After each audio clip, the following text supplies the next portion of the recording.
Diba?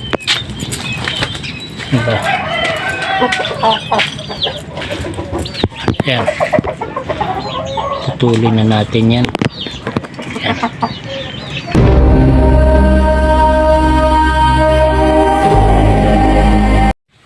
So, good morning guys.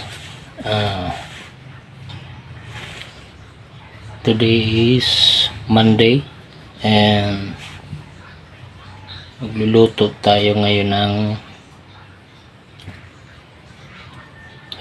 bago ang lahat.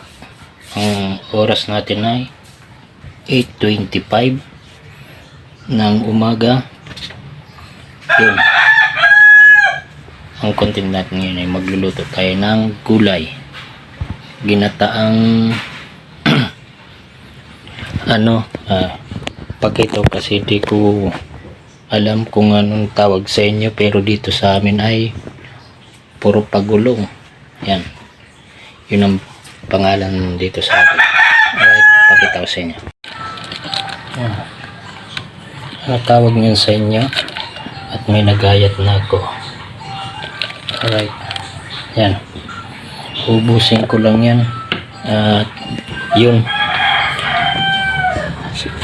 dadagdagan lang natin yan ng parang sahog niya, yung malunggay, konting malunggay, at sahugan natin ng maganda nun, sariwang isda, at gata natin. Yan, pakita ko na lang mamaya. Alright, ito na lahat, tapos na natin.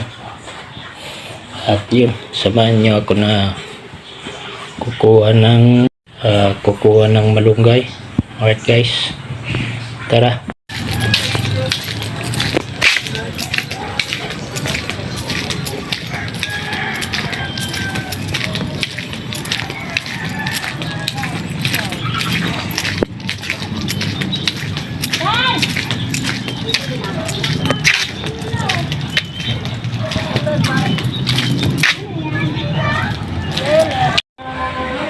Yan, tapos na natin malunggay, lutuin na natin.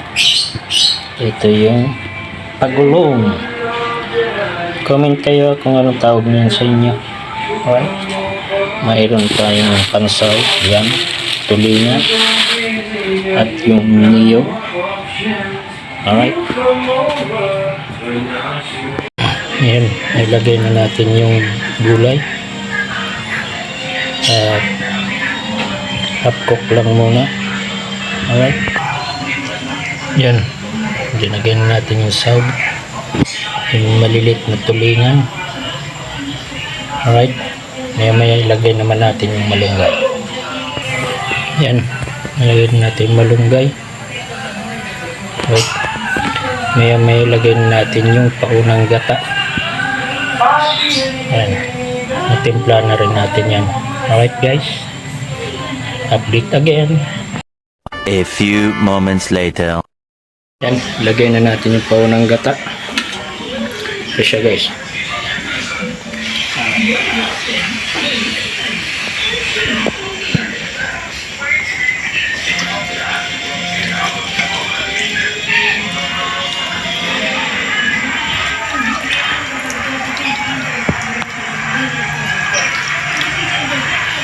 Right, ilagay na natin.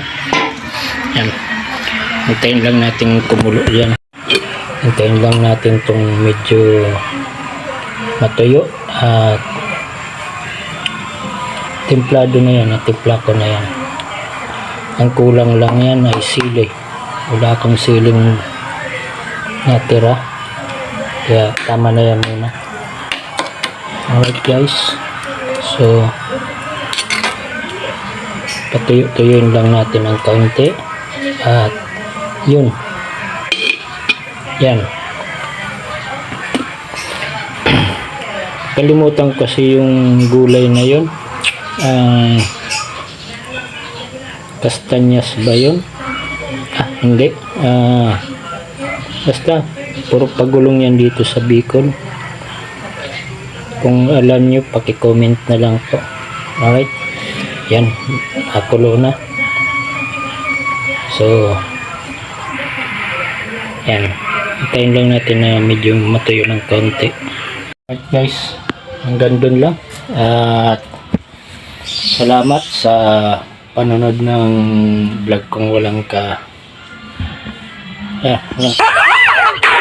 kapturan. Alright, sige. Hanggang sa muli guys.